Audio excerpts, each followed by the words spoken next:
¿Alguna vez te has encontrado mirando fijamente tu teléfono mientras se ilumina con mensajes de gente que te pregunta cómo estás, pero sentías un peso de agotamiento tan pesado que físicamente no podías obligarte a escribir ni una sola respuesta? Dejas el teléfono boca abajo, silencias las notificaciones y te retiras a la tranquila seguridad de una habitación oscura. Para el mundo exterior, simplemente te has desvanecido. Los seres queridos se preocupan. Los amigos podrían pensar que eres frío. Tu jefe podría asumir que solo estás evadiendo responsabilidades, pero en el fondo no tienes absolutamente ninguna intención de hacer daño a nadie. Es solo que tu mente, en este preciso momento, es como una red eléctrica al borde de un cortocircuito masivo por estar completamente sobrecargada. Desenchufar es la única forma que conoces de evitar un fallo total del sistema. ¿Por qué, justo cuando más necesitamos un hombro en el que apoyarnos, elegimos alejar a todo el mundo? ¿Es este silencio repentino y aislante un acto de evasión egoísta?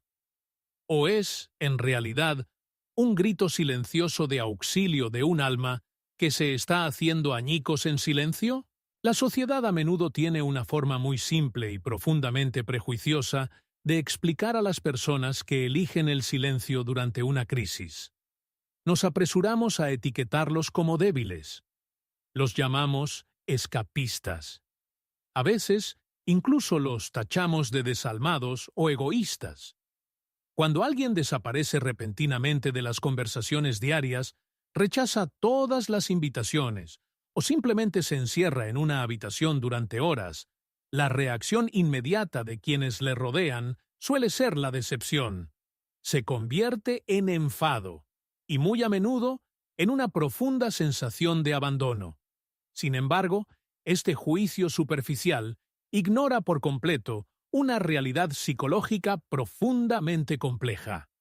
El autoaislamiento durante periodos de estrés extremo no es simplemente un defecto en la personalidad de alguien. No es una falta de habilidades de afrontamiento. Es un fenómeno que necesita desesperadamente ser recibido con nuestra empatía, en lugar de nuestra dura crítica. Para muchas personas, el acto de retirarse de la interacción social no es una elección consciente y calculada hecha para dañar a nadie más. Es un reflejo involuntario. Es un intento desesperado del cuerpo y la mente de conservar la más mínima fracción de energía que queda dentro. Cuando golpea una tormenta severa, buscar un refugio tranquilo y escondido no es un acto de cobardía. Es un instinto fundamental de supervivencia. Para comprender realmente por qué una persona elige cerrar la puerta al mundo exterior, debemos ver el panorama completo. Debemos observar la sociedad en la que vivimos hoy. Existimos en una era donde la conexión constante es glorificada. Se trata como la máxima medida de éxito y felicidad. Las redes sociales, los smartphones y una implacable cultura del ajetreo exigen que estemos siempre conectados. Se espera que respondamos al instante, siempre alegres, siempre con un control perfecto de todo. Esta presión invisible crea una densa niebla de fatiga crónica, y cuando el agotamiento absoluto finalmente llama a la puerta, mantener esa máscara social se convierte en un peso aplastante. Pero las presiones del mundo moderno a menudo son solo el detonante. Encienden un mecanismo de defensa que se instaló hace mucho tiempo. Si profundizamos en la infancia y las dinámicas familiares, el impulso de aislarse casi siempre tiene su origen en traumas tempranos. Muchos de nosotros crecimos en entornos donde expresar emociones negativas simplemente no era seguro. Mostrar debilidad o fracasar no era aceptable. Tal vez te regañaron por llorar. Tal vez te desestimaron cuando intentaste hablar de tu tristeza. O quizás tuviste que soportar el peso aplastante de las expectativas de tus padres sobre tus pequeños hombros. Lentamente, se forma una creencia central altamente tóxica en la mente de ese niño. Comienzan a creer que el amor y la aceptación son puramente condicionales. piensan que solo son valiosos cuando son estables y fuertes. Ese niño aprende una dolorosa lección. Cuando se están desmoronando, la opción más segura es esconderse y curar sus propias heridas en silencio. Esa herida de la infancia lo sigue en silencio hasta la edad adulta. Convierte su silencio en el único escudo que saben usar, cada vez que llega una nueva tormenta. Desde la perspectiva de la psicología y la neurociencia, el acto de aislarse bajo estrés tiene un sentido perfectamente lógico para el cuerpo humano. Cuando nos enfrentamos a una presión abrumadora, ya sea la pérdida de un trabajo, una ruptura dolorosa o simplemente la acumulación silenciosa del agotamiento diario, la amígdala, nuestro centro de procesamiento emocional del cerebro, activa una alarma roja masiva. La mayoría estamos familiarizados con las dos reacciones clásicas: lucha o huida. Pero hay un tercer estado que tiene la clave para explicar este pesado silencio. La respuesta de parálisis. Cuando el cerebro determina que una amenaza es demasiado masiva para combatirla e imposible de evadir, elige apagarse por completo. Esta reacción de parálisis es exactamente como un animal salvaje que se hace el muerto cuando se enfrenta a un depredador. Se instala un profundo entumecimiento emocional. Pierden la capacidad de procesar nueva información. Se sienten completamente desconectados de su propio cuerpo físico. En este estado, levantar un teléfono para responder a un simple mensaje de texto requiere la misma cantidad de energía neurológica que correr un maratón. Para comprender mejor este apagado del sistema, el psiquiatra Dan Siegel introdujo un concepto brillante llamado la ventana de tolerancia. Esta es la zona óptima donde nuestro sistema nervioso funciona a la perfección. Es donde podemos procesar emociones y manejar interacciones sociales con normalidad. Pero las personas que arrastran traumas no resueltos o soportan estrés prolongado tienen una ventana muy estrecha. Cuando sus niveles de estrés superan el límite, no se disparan a un estado de hiperactivación o pánico. En cambio, caen directamente a las profundidades de la hipoactivación. En lo más bajo de este estado, el cuerpo corta automáticamente todas las conexiones sociales. Acumula hasta la última gota de energía solo para mantener las funciones básicas de supervivencia. Biológicamente hablando, el aislamiento es simplemente un modo de ahorro de energía de emergencia. Junto a este cambio neurológico, la sobreestimulación juega un papel masivo. Cuando golpea una crisis, los sonidos simples, las luces brillantes e incluso las preguntas más bien intencionadas de los seres queridos se convierten en taladros afilados, perforando directamente un cerebro hinchado y agotado. Necesitan oscuridad absoluta. Necesitan silencio total para que el cerebro pueda limpiar el caótico torrente de químicos del estrés, como el cortisol. Luego, la psicología nos señala una imponente barrera emocional: la vergüenza tóxica. Se produce una feroz disonancia cognitiva cuando la imagen de un yo perfecto e independiente choca agresivamente con la dolorosa realidad de un yo que se está desmoronando. Para resolver este conflicto interno, ocultan su versión rota de la vista del público.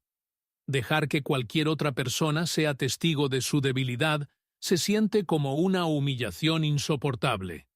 Finalmente, debemos hablar sobre el estilo de apego evitativo. Esta es la consecuencia directa de una infancia desprovista de abrazos reconfortantes. Las personas con este estilo de apego han desarrollado un sistema de creencias profundamente erróneo. Se dicen a sí mismas que no necesitan a nadie. Se convencen de que pueden manejarlo todo solas. Esta hiperindependencia no es más que una armadura perfecta. Está diseñada para ocultar un miedo aterrador a ser herido o rechazado, si alguna vez se atrevieran a apoyarse en otra persona. Cuando la tragedia golpea, alejar a todo el mundo es su forma de recuperar el control. Se susurran a sí mismos que es mucho mejor aislarse por su cuenta. en lugar de abrir su frágil corazón, solo para ser abandonados una vez más. La verdadera tragedia del autoaislamiento no reside en el silencio en sí. Reside en la desgarradora paradoja que crea. En lo más profundo de esas habitaciones cerradas, las mismas personas que se esconden del mundo son las que más anhelan la comprensión. Desean desesperadamente ser abrazadas. Alejan agresivamente a todo el mundo, pero se sientan con lágrimas en los ojos, preguntándose en silencio si alguien será lo suficientemente paciente como para derribar sus muros y simplemente quedarse. Es un conflicto interno devastador para el alma. Anhelan la conexión, pero le tienen un miedo absoluto. El coste emocional de este mecanismo de defensa es devastador. Primero, erosiona lentamente sus relaciones más preciadas. Las personas que los aman, después de ser repetidamente excluidas, finalmente se sienten impotentes, se sienten rechazadas y, en última instancia, se marchan. Esta dolorosa partida actúa como el golpe final. Refuerza perfectamente la creencia errónea que la persona aislada ha mantenido todo el tiempo. Se dicen a sí mismos que tenían razón. Creen que esto demuestra que todo el mundo los abandonará inevitablemente al final. Esta profecía autocumplida los atrapa en una jaula de soledad eterna. Además, rechazar la ayuda externa no hace que el dolor desaparezca. Cuando el trauma se encierra en la oscuridad, fermenta, se pudre, se transforma lentamente en una depresión profunda, dejando cicatrices pesadas e invisibles en el alma que se vuelven increíblemente difíciles de curar. ¿Por qué, al enfrentarse a la misma tormenta, una persona puede llorar y llamar a una docena de amigos, mientras que otra se retira completamente a su caparazón? La diferencia radica en cómo estamos programados para procesar el dolor. Quienes buscan apoyo externo creen que el mundo es fundamentalmente un lugar seguro. Ven a las personas que les rodean como una red de seguridad, lista para atraparlos cuando caen. Por otro lado, el grupo que se aísla ve el mundo como un lugar lleno de peligro e incertidumbre. Creen de verdad que solo pueden confiar en sus propias manos temblorosas. Si eres la persona que está al otro lado de esa puerta cerrada, probablemente te estés preguntando qué deberías hacer. ¿Deberías obligarlos a abrirse? ¿O simplemente deberías dejarlos solos? La respuesta no reside en ninguno de esos extremos. Intentar romper su silencio con presión solo los hace sentir atacados. Los empuja aún más a la oscuridad. Pero ignorarlos por completo solo confirma su miedo más profundo a ser abandonados. Lo que necesitan en este momento no es una regañina. No necesitan una solución mágica para arreglar sus problemas. Lo que necesitan desesperadamente es una presencia tranquila, segura y completamente incondicional. El silencio y el autoaislamiento en medio de las tormentas de la vida son, en última instancia, un intento torpe y desgarrador de la mente por curarse a sí misma. Es el susurro más doloroso de un alma aterrada de romperse frente a otra persona. Si llevas este pesado hábito dentro de ti, por favor, sé amable contigo mismo. No estás roto. No eres desalmado. Estás simplemente agotado. La próxima vez que la oscuridad te llame, en lugar de cerrar la puerta por completo, ¿podrías intentar dejar solo una pequeña rendija abierta? Lo suficiente para que se cuele un rayo de luz compartida. Y si te encuentras esperando pacientemente fuera de una puerta cerrada, por favor, resiste. Un simple mensaje, haciéndoles saber que entiendes su necesidad de espacio y que seguirás ahí cuando estén listos, puede ser el mayor salvavidas que reciban. ¿Dónde está la frágil línea entre protegerte a ti mismo y aprisionarte en la soledad? Comparte tu historia con nosotros en los comentarios. Gracias por explorar la mente con The Silent Psyche.